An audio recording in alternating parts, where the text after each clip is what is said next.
आणि मग आम्ही कोणी ओबीसी नाही काय. पात्र हा शब्द वगळल्यामुळे लागू करण्यात आलाय. पहिला जी आर काढला त्यामध्ये पात्र शब्द होता, मात्र तो पात्र शब्द वगळल्यानंतर हा सरसकट जी आर झालाय आणि हा जर जी आर काढला असेल तर तो ओबीसीसाठी अन्यायकारक आहे. मला वाटलं पात्र शब्द योग्य नाही, मी तातडीनं ते 2 मिनिटाचा खेळ असेल फक्त, वाचणं बघणं, खालचं वाचलंच नाही पुन्हा, हे वरचंच म्हणलं हे काय हे जमत नाही. ती 1-1.5 मिनिटाचा खेळ देऊ. त्या शब्दामुळे ओबीसी म्हणून अन्याय होतोय म्हणते. अरे आम्ही ओबीसीच आहेत ना, ओबीसीवर कसं काय, आम्ही ओबीसीच आहेत ना. मराठा आरक्षण विरोधात आता ओबीसी पुन्हा एकदा एल्गार करणार आहेत, रस्त्यावर उतरण्याचा इशारा दिला आहे. ऑक्टोबरमध्ये नागपुरात महामोर्चा काढणार आहे. कोण आरक्षण विरोधात? ओबीसी.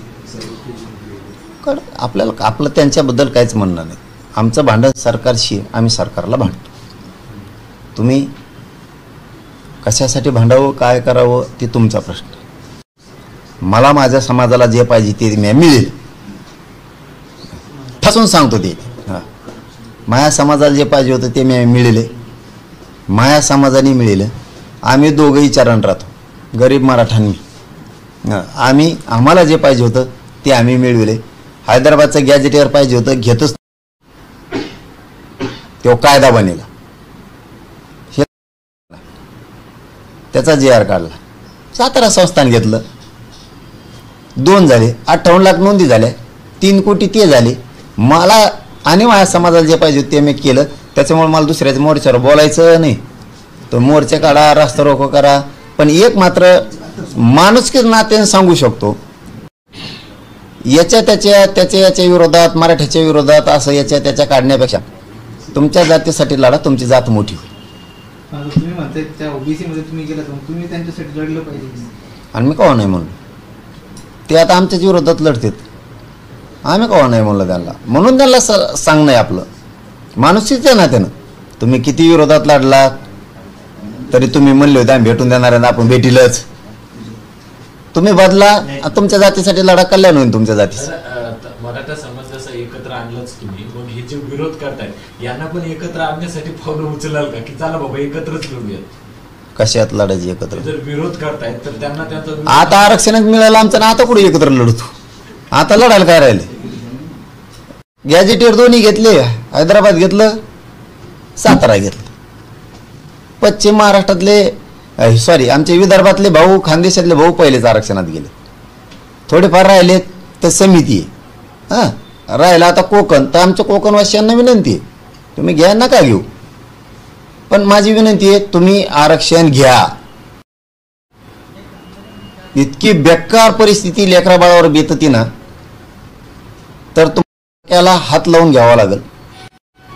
त्यामुळं आरक्षण घ्या. मी तर महाराष्ट्रातल्या कानाकोपऱ्यातला एकही मराठा आरक्षण वाचून ठूत नाही. आता 2 तो विभाग गेले, 100% खाली का राहिले. जी आर काढला होता, त्या जी आरच्या नंतर विखे पाटील तुमच्याकडे आले होते. त्या दरम्यान तुम्ही सांगितलं होतं की अभ्यासकांची बोलून अभ्यासक तुमच्याकडे पाठवणार आहे. जी आर मध्ये जे काही गैरसमज होते किंवा ज्या काही त्रुटी आहेत त्या दुरुस्त करायच्या, त्याच्या संदर्भात काय बोलणं? काय असतं त्रुटी? काही नाही राव त्याच्यात. नाही, पण काही थोडाफार बदल आपण करायचा तर करा ना, माझं कुठं नाही. आणि त्यांनी सरकारनं शब्द दिला ना, जी आर काढू भाऊ, काय अडचण नाही. पण मला त्याच्यात वाटतं की त्याच्यात काही सुधारणा, आणि याच्या पुढचं सांग म्हणून सांगायला हे खरं धरू नका, पण उदाहरण म्हणून सांगतो. तुम्हाला इथं आल्यावर काय अडचण येतात? समजा आता तुम्ही हॉस्पिटलला आलात, तुम्ही लिफ्टच्या हिशोबाने आलात, पण इथं आलो लिफ्ट, पर्याय काय तर पायऱ्याने येऊ. तुम्ही कितीही चांगलं करा जी आर, ज्यावेळेस काम प्रत्यक्ष सुरू होतं त्यावेळेस काही ना काहीतरी अडचण येतेच. त्यावेळेस पुन्हा शुद्धीपत्रक किंवा सुधारित जी आर काढावाच लागतो. कारण की पाठीमागच्या काळात चंद्रकांत दादा पाटलांनी 24 पुरावे पहिले लागायचे कुणबीसाठी किंवा व्हॅलिडिटीसाठी, तर नंतर ते 42 केले, कारण ते ॲडजस्ट व्हायना ना. 42 पैकी कोणची आहे, मग कसं पटापटा ॲडजस्ट झालं. ते लोकांजवळ त्या वस्तू कागदपत्र निघाली. तसं कसलाही जी आर काढला तरी पुढं चालू का व्हायना थोडाफार त्याच्यात पुन्हा बदल करावाच लागतो. आधी सुरू तर करा, दम तर धरा. आता समजा रान घेतलं, उन्हाळा आहे, आता उन्हाळ्यात 4 महिने मशागत कर ना का लगेच पेरायचे. ढेकळात पेरून पेरून काय करतो, पाऊस पडून दे जरा दम धर, दमच नाही. मग JR कुठे कुठे कुठे थांब ना जरा. त्यांचं काय ऐकतो, आपण गरीब मराठी, आपण आपल्यासाठी उन्हाळा आहे, रान ताब्यात आला, आता आपण रष्ट्री झाली, आता ताण नाही, आता आहोत हान बेस्ट पैकी त्याच्यात रष्ट्री झाली. आता JR निघाला म्हणजे रष्ट्री झाली, आता टेन्शन नाही राहिलं. देशात कोणाचा बाप तो वावर आडू शकत नाही आता रष्ट्री झाली म्हणलं.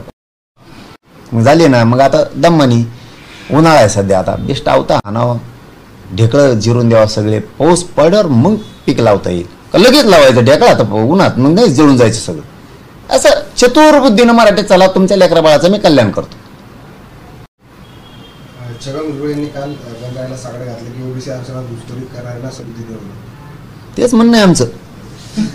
ओबीसी आरक्षणात घुसखोरी करणाऱ्यांना गणेश बाप्पा बाहेर काढा. 16% आरक्षणात गेलेले, 1994ला गेलेले बाहेर काढा. हा, ते आमचं जर चॅलेंज होत असलं तर 1994चा JR मनोज जरांगे चॅलेंज करणार. हा, ठासून सांगतो, मला सांगायचं नव्हतं पण सांगतो. आमचं हक्काच्या नोंदी असून जर आमचं तुम्ही कोर्टात जाता तर 94ला तुम्ही आमचं 16% आरक्षण त्याचा JR काढलेला तो सुद्धा मान्य न्यायालयातून आम्ही रद्दच करायला लावणार. आमच्या नोंदी असून होतो म्हणलं, तुमचा बिना नोंदीचा काय 16% तुम्ही JR काढला, कशाच्या आधारावर काढला, ते कोणाचं आरक्षण आहे, आमचं आहे. सगळ्या प्रक्रिया होणार. मग तुम्ही आमच्या लेकराच्या वाईटावर सगळ्या गोष्टी होणार. हां, फक्त मी शांत यासाठी होतो, मला दम्मादम्मानी शांत राहून गेम करून मला मराठी आरक्षणात घालायची होती. मी 58 लाखातून 3 कोटी घातले, पुन्हा गप पडलो शांत राहिलो, गॅजेटियर घेतलं, पुन्हा शांत राहिलो. आता हे 17 संस्थांचं घेतलं, झालं, आता मोकळा झालो. तुम्ही काय काय साकडे घातले बाप्पाला? कोणच्या बाप्पाला? हा, गणपती बाप्पाला म्हणलं आपले. काही नाही, भरपूर दिलं देवाने, भरपूर दिलं. माझ्या गोरगरिबाच्या लेकराला भरपूर दिलं. हां, मला काय मागायची गरज नाही राहिली. मी आनंदी आहे, खुशी आहे, महासमाज खुशी आहे. न होणारी गोष्ट घडली. ज्यांना कळतं आहे, तुम्ही पत्रकार हुशार आहे, तर तुम्ही इतक्या दिवस हे राबता म्हणजे काय सोपे नाही. तुम्हाला JR काय गॅजेट काय सगळं कळतं. ही सोपी गोष्ट नव्हती, हेही तुम्हाला सगळ्याला कळतं. त्यामुळे सगळं मिळालं. उद्या आता सुट्टी घेणार, उद्या 12 वाजता अंतरवलीत दर्शन घेणार सगळ्या ग्रामदेवताचं गावाचं. दुपारी 12 वाजता ती गावात गेल्याच्या नंतर 4 वाजता नारायणगडावर जाऊन दर्शन घेणार मस्तपैकी. मग घरी येणार. त्याच्यानंतर मी शिवनेरी गडावर कंपाळाला माती लावताना माझ्या राजाच्या चरणी म्हणलो होतो, JR निघाले, माझ्या समाजाच्या पदरात यश पडलं तर मी गडाच्या पुन्हा दर्शनाला येणार.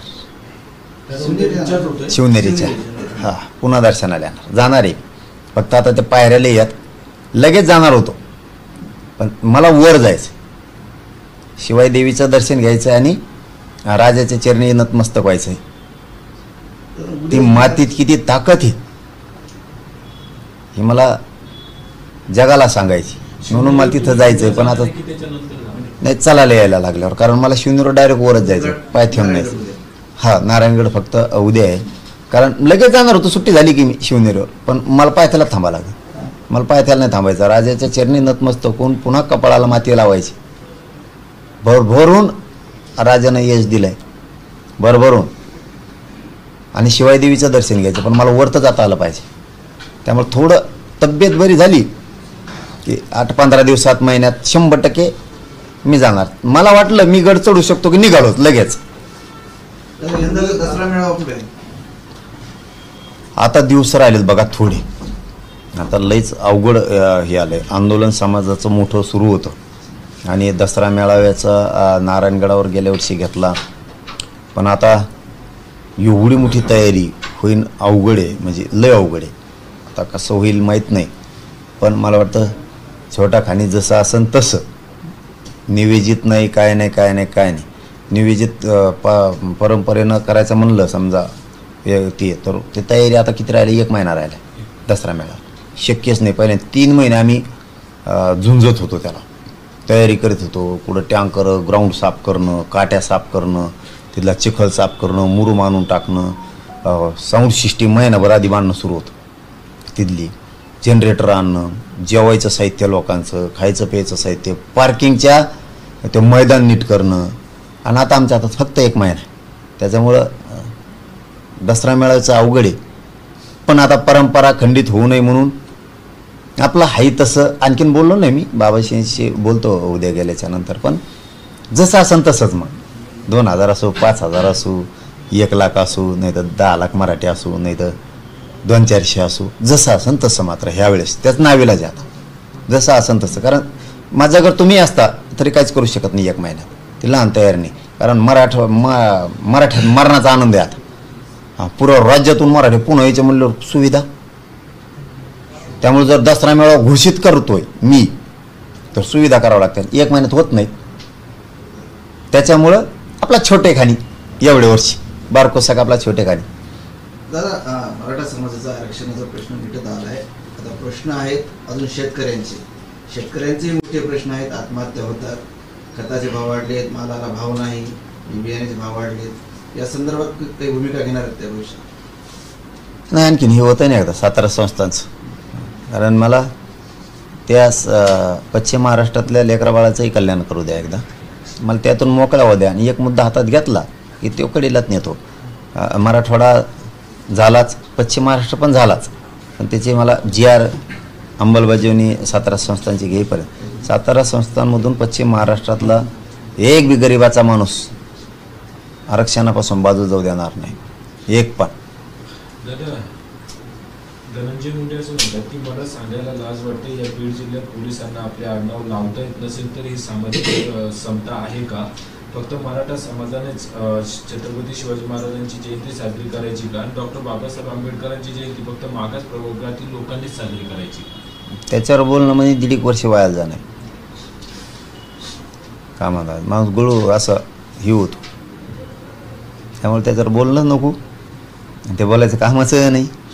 हां, ते पण हे आडनाव न लावण्याचे म्हणजे याला जबाबदार कोण आहे त्या घटनेला? कारण की त्यानेच सांगितलं कोणी त्यानेच सांगितलं कोणी ती नामुष्की ओढली त्यांनीच सांगितलं. पण मी त्याच्यावर बोलतच नाही. त्याच्यावर बोलणारा नाही. आम्हाला देणं घेणं नाही. आड आलं ना मग सुट्टी नाही. तू तुपलं तिकडं ते राजकारण कर, मजा कर. मराठ्याला फक्त त्रास द्यायचा नाही. मग ते तुमचं लकलाप तुम्हाला, मजा करा. आम्हाला देणं घेणं. मराठ्याच्या वाटा गेले रे बाबा. हां, मग सुट्टी नाही. मला ते आत्ता कळालं काल. मुंबईत मराठ्याच्या पोरायला कोणी एक जणाने कोणी त्रास दिला. कोण आंबाडी का काय तो रिलायन्सवाला अंबानी. हा, त्याच्या सुनानी काय काय म्हणली जणू पोरायला. कशामुळे काय घटना काय आम्ही काय म्हणले असं ऐकायला मिळालंय. मला माहित नाही मग आता खरं आहे का खोटं. काल गेले होते ते आंदोलन संपल्याच्या नंतर होते दर्शनासाठी. म्हणले सून का काय कोण काय पोरायला म्हणले असं काहीतरी. जर का ते खरं असलं ना आंबाडी ना अंबानी भाऊ रिलायन्स नाही फालायन्स नाही मग जेव गेले आणि फेव गेले सगळं. मग तसलं जर काही चाळे केले असले ना सून हे म्हणून त्या बॉडीगार्डनी कुठं लोटालोटी किंवा ती बाई तू ती बोलली तर मराठ्याच्या नादी लागायचं नाही. तुला सांगतो हो, ध्यानात ठेवा. आणि ती कोण आणखीन एक पोरगी कोणच्या शर्माच्या याच्यात कॉमेडी करती. हा, कोण शर्मा आहे? बेटे मराठ्याच्या पोराला तिला म्हणा त्रास देऊ नको. तुम्ही पाहुणे तर आमची महाराष्ट्रातली जनता मुंबईचे मालक आहे. आम्ही मालक आहेत. ते तुम्ही तसं मुंबईत कसं वागता मला माहित नाही. पण मराठ्याचा त्रास दिला ना भाऊ. पाहुणे बेटच मोकळं करीन सगळं मुंबईचं. हो, दिवशी वाहनाच्या दरम्यान तिने ते संताप व्यक्त केलं. त्यानंतर पोस्ट डिलीट केली. ज्या आंदोलनाच्या दरम्यान लोक जमले त्यावेळेस त्रास झाला असं तिचं म्हणणं. काय त्रास झाला तिला? काय त्रास झाला रे तुला? पोस्ट मध्ये की आतापर्यंत मुंबईत मला सुरक्षित वाटलं पण आता सुरक्षित नाही वाटत तिकडे समुद्रात तू घर बांध ना. मराठ्या संघ नाटक खेळायचं नाही. तुम्ही बाकी संघ खेळत असताना तिथं मुंबईत आम्हाला देणं घेणं त्याशी. मुंबईतल्या मराठ्या जर कोणी त्रास द्यायचा प्रयत्न केला ना मालक आम्ही आहेत मुंबईचे. तुम्ही नाही. तुम्ही पाहुणे आलेत आम तिथं. नाटकं नाही खेळायचं आमच्या संघ. ते बाकीचे सहन करते. आणि इथं आकाशकाला अवघड आहे. शर्मा आहे का खर्मा आहे का खोरमा कोण येते हो आणि ती दुसरा एक ते हो आंबाडी का काय अंबानी. ते नाटक करायचं नाही इथं अजिबात. कारण ह्या महाराष्ट्रातली गोरगरीब जनता मुंबईचे मालक आहे, तुम्ही पाहुणे आहेत, असले नाटकं नाही करायचे. मजाने राहा का व्यवसाय करा, मोठे व्हा, पण माया मराठ्याला मुंबईत खुनशेपणा करायचा नाही अजिबात कोणी. तिथं सुट्टी नाही. मी आहे तर तर सुट्टी नाही. तुम्ही व्यवसाय करा, मजा करा, सगळे एकत्र राहा, एक जीवन राहा, मराठी माणसं राहा, परप्रांतीय राहा, दलित मुस्लिम राहा, ते तर आमचेच आहेत, इथलीच आहेत. राहिलं परप्रांतीयाचा आणि मुंबईकरांचा विषय, तुम्ही मजेन राहा, एकमेकासंग व्यवसाय करा. मराठ्याला फक्त टार्गेट करायचं नाही तर मी सोडणार नाही. पाटील, तुम्ही दरवेळेस तुमच्या पत्रकार परिषदेत सांगतात किंवा पत्रकारांचं फार कौतुक करता, मात्र त्याच पत्रकारावरती तो मुंबईमध्ये एका पोलिसांनी हात उचललेला आहे, म्हणजे त्या हात चालायचे एका पत्रकार. मी नाही बघितलं ते, आधी बघू काय होतं, काही विषयात अच्छा काही विषयात बोललं ना मग असं होतं. हां, माहिती घेऊ आपण, पुन्हा सुरू आपलं. हां, चल तुम्ही धन्यवाद. व्हॅलिडिटीचा एक मुद्दा तळमळीने मांडताय. संजय शिरसाट तुमच्याकडे आले त्यावेळेस तुम्ही म्हणले की अधिकारी अडवणूक करतायत, तर एखाद्याचं निलंबन झाल्याशिवाय ते वटणीवर येणार नाही. आज तुम्ही 3 दिवसानंतर पुन्हा तेच मुद्दा मांडताय. अजूनही अडवणूक सुरूच आहे का? आणि काय नाही वाटतंय 2-3 दिवसात आता नाही वाटतंय, पण एखाद्या जागेवर काय ती सवय लागली जाऊन काही अधिकारी असतेच आता की त्यांना ती पैसे सवय लागली अशी खाली चर्चा. आता आमच्यापर्यंत ती विषय येत नाही. पैसे घेतलं की त्यांना वाटत असं ना, आता इतके प्रमाणपत्र म्हणल्यावर काय झपका सोडायचा त्यांना काय सांगणार नाही. ते आता हे 2-4 दिवसात नाही, जरा गटलं असं पण आलं मग आता यांनी सस्पेंड नाही केलं ना, आम्ही बरोबर करतो त्या अधिकाऱ्याला बी यांना बी, मग दोघाला बी असं करतो. हा ना, मग काय करू आता ते सांगू कदरलं म्हणलं, कारण यांना बोलल्याशिवाय शिरसाट साहेबाला बोलल्याशिवाय ते त्यांना बोलत नाहीत, त्याच्यामुळे मग यांनाच बोलावं लागणार ना. असं आहे. मग आता आम्हाला आमचं काम करून घ्यायचं म्हणलं, मग ते शिरसाट साहेब बरोबर नीट करते त्या अधिकाऱ्या. पाटील, तुम्ही तर पुढच्या दौऱ्यात तुम्ही तयारी करता, सुट्टी तुमची, मात्र जी आर मध्ये त्रुटी करणारे जे काही मराठा बांधव आहेत, जे अभ्यासक आहेत, त्यांची काही मनधरणी झाली का? मला कशावरच बोलायचं नाही. मी मराठवाडा आरक्षणात घातला, पश्चिम महाराष्ट्र घातला, मये गरीब खुश आहेत, मी खुश आहे, आणि आम्हीच दोघांनी एकमेकावरच विश्वास ठेवायचा, दुसऱ्यावर ठेवायचा नाही. काय संघर्ष असेल, काय यश असेल, काय अपयश असेल, ते आपण आपलंच लढायचं, आपल्याच भाकरी खायचं आणि आपल्याच लेकरं मोठे करायचे. मराठी टेन्शनही घेत नाहीत आणि मला चांगलं माहिती मी समाजाचं वाईट करत, त्यामुळं घातला मी पश्चिम